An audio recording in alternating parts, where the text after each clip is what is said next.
Depuis la nuit des temps et depuis 1990, précisément en juin de cette année-là, 1990, lors du 14e sommet des chefs d'État africains et de France, eh bien François Mitterrand a fait un discours qu'on a surnommé le discours de la bolle.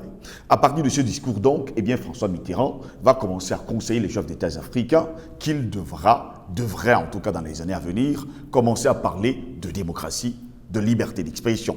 Malheureusement, sur le continent africain, depuis 1990, eh bien, la démocratie, on se pose la question de savoir si elle existe ou alors c'est tout simplement un concept. Pour plusieurs Africains, eh bien, la démocratie n'est même pas respectée par ceux qui, à la limite, veulent le faire valoir sur le continent africain. Pour en parler ce matin encore, nous avons Charlie Kenyé. Charlie Kenyé, bonjour, bienvenue à vous. Bonjour, Cyril Solengos. Bonjour à toute la galaxie panafricaniste. Bonjour à tous vos millions, vos milliards de téléspectateurs. Bonjour à tous ceux qui prennent un malin plaisir à nous suivre. Nous espérons qu'au sortir d'ici, nous pourrons apporter un plus à la compréhension des événements et des actualités de ce monde.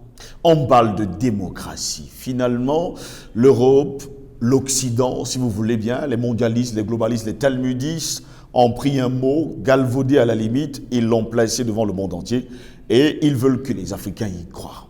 Finalement, les Africains n'y croient pas réellement, mais on va parler également des endocolons qui, eux, pensent pouvoir divulguer cette leçon de démocratie sur le continent. C'est quoi finalement cette démocratie? Bien, écoutez, la démocratie, c'est le moyen le plus simple pour les multinationales à endormir nos États à travers des concepts pompeux. On va vous parler de démocratie, de mondialisation, de liberté civique, de droits de l'homme et bien d'autres choses. Ce sont des concepts pompeux qui en réalité sont des moyens de pression et sont des principes avec lesquels ils endorment nos États sur des valeurs auxquelles eux-mêmes n'y croient pas. Donc, et si vous observez à l'échelle internationale, vous verrez que cette démocratie telle que voulue, on aime bien nous vanter des pères fondateurs du côté des États-Unis avec les Abraham Lincoln. Oui. La démocratie étant le pouvoir du peuple par le peuple. Par le peuple. Ouais, un tas de conneries auxquels eux-mêmes n'y croient pas.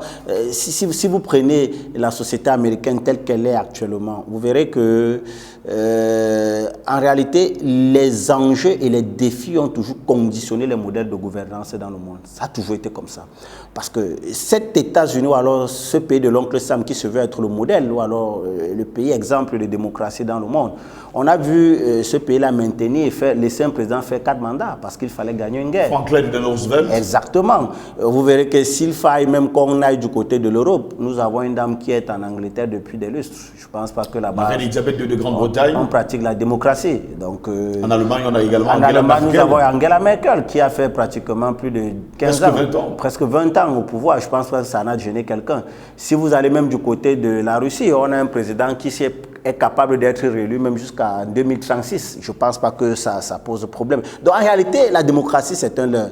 Et à travers ce concept-là, ils ont endormi et ils ont tué nos valeurs africaines. Parce que si vous voyez, mais ça concorde avec le projet. J'aime souvent cette phrase du docteur Beleka, il nous parlait des talmudistes avec les mondialistes et autres qui ont un schéma pour le monde qui n'est pas toujours ce qui cadre avec les réalités africaines. Quand ils veulent que nous appliquions la démocratie telle qu'eux ils le veulent, en réalité, c'est pour nous détacher de nos valeurs réelles. Parce que si eux, c'est un État, parce qu'il faut le dire, ce sont des pays compétitifs. Oui. Nous sommes de nature inclusive, c'est-à-dire qu'en Afrique... Communautariste.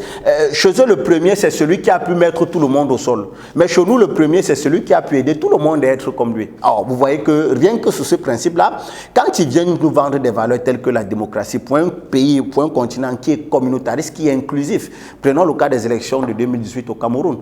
Vous vous rendez compte que sur la base de ces élections-là, selon l'Institut national de la statistique camerounaise, il y avait potentiellement 11 à 14 millions de Camerounais en âge de voter.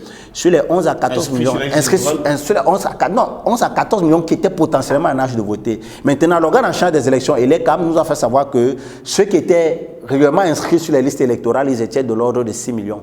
Et dans les 6 millions qui étaient inscrits sur les listes électorales, il n'y avait que 4 millions qui avaient retiré leur carte d'électeur. Donc 4 millions capables potentiellement de voter. Il n'y en a eu que 30 millions d'habitants. Il n'y a eu que 3 millions qui sont allés aux urnes. Vous voyez que dans des critères exclusifs, on crée d'autres critères exclusifs qui en réalité n'amènent, parce que dans les 3 millions qui sont allés voter, on a parlé de pratiquement presque 1 million d'abstentions. Il y a eu 2 millions, environ 2 millions et poussières de Camerounais qui sont allés voter pour 30 millions de Camerounais. Nous sommes dans la minorité majoritaire face à la majorité minoritaire. C'est-à-dire que cette poignée de personnes qui en réalité décident de l'avenir de la majorité face à cette majorité qui devient minoritaire. Mais c'est très bien pensé. C'est très bien pensé. Pourquoi? Parce que ça facilite le regroupement déjà en bloc des communautés à la tête des personnes qu'on pourra contrôler. C'est pourquoi dans ce schéma-là de démocratie et d'organisation des blocs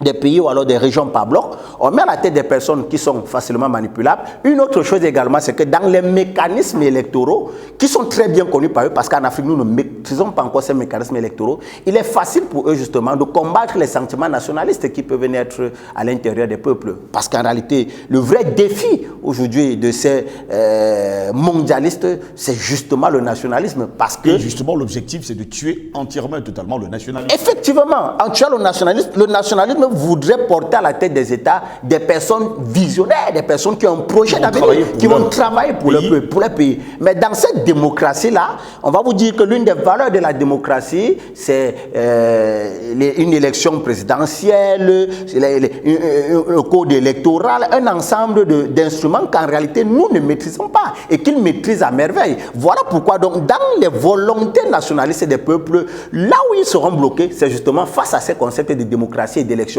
ou parce que maîtrisant ces mécanismes-là, ils pourront placer à la tête de nos États, pas forcément des personnes qui seront l'émanation des peuples, mais des personnes qui en réalité seront des relais de leurs intérêts pour les pays africains. Et voilà donc tout le jeu se fait, et on nous vend ces concepts pompeux que nous achetons parfois de façon innocente. Ils sont nombreux aujourd'hui les Africains qui déclarent haut et fort qu'il faut qu'on arrête de parler de démocratie et de revenir à l'État que nous étions avant. Cela veut dire que choisir une personne qui sera remplacée seulement après sa mort. Vous, qu'en dites-vous? Bon, moi je pense qu'en réalité, il y a mieux.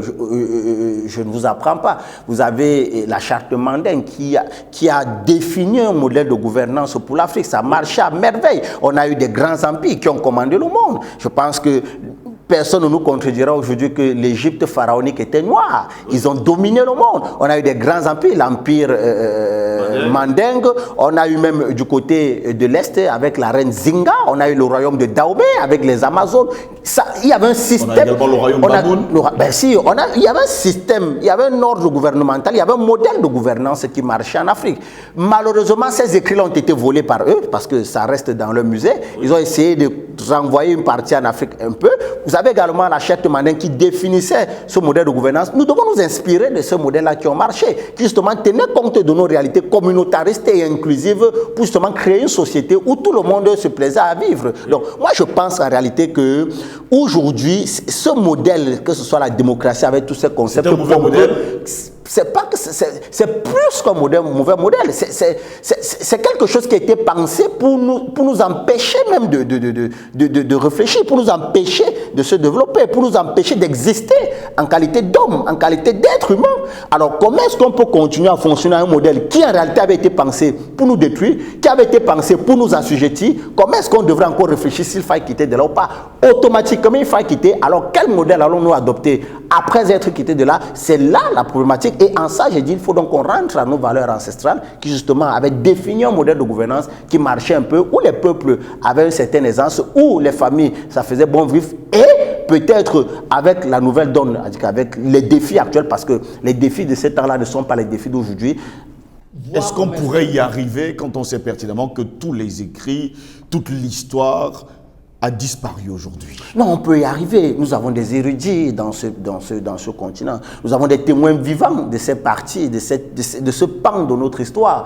Est-ce qu'on les consulte assez? Parce qu'aujourd'hui, j'ai comme l'impression que les médias... Tout est modernisé finalement. On a oublié la culture africaine. Justement, les médias ont pris un malin plaisir à donner la parole je vais dire quoi, à nos bourreaux, c'est-à-dire que à ceux qui sont allés se faire former là-bas et qui ont reçu une éducation occidentale, qu'ils apportent comme relais ici, et malheureusement c'est à eux qu'on donne la parole. pourquoi on n'irait pas dans nos villages, aller dans votre village? Il y a des témoins vivants de cette histoire qui vont vous dire qu'avant, voilà comment les choses fonctionnaient et on vivait à merveille. Est-ce qu'aujourd'hui, nous donnons la parole à ces sages-là, à ces érudits-là, de nous dire comment ça a marché avant et où est-ce que nous avons échoué? Aujourd'hui, même si vous prenez les textes de nos nationalistes, parce que le nationalisme également avait pensé ce que nous sommes en train de vivre aujourd'hui, prenez les textes de l'UPC, prenez les textes des autres partis nationalistes, le FNL du côté de l'Algérie, comment est-ce que ça marche là-bas? Parce que justement, les textes du Front National de Libération de l'Algérie, c'est ce qui a été implanté, c'est ça qui a fondé l'État algérien aujourd'hui et ça marche à merveille. Nos nationalistes avaient pensé ce problème-là, mais est-ce qu'aujourd'hui, dans ce qu'ils ont laissé comme écrit, nous nous sommes servis de ça pour penser les pays que nous voulons aujourd'hui? Je ne pense pas. Et on se retrouve en train de gérer des situations pour lesquelles nous avons, alors nos pères fondateurs les avaient pensé et avaient trouvé des solutions, mais nous avons mis de côté parce qu'on nous a vendu des concepts pompeux, foireux, qui en réalité ne cadrent pas avec l'avenir de nos citoyens. Merci à vous, Charlie Kane, d'avoir été avec nous. Mesdames, Messieurs, c'est ici que s'achève cette autre édition d'entretien sur Panafricaniste TV, la chaîne des panafricanistes. Bonne journée à toutes et à tous et à très bientôt.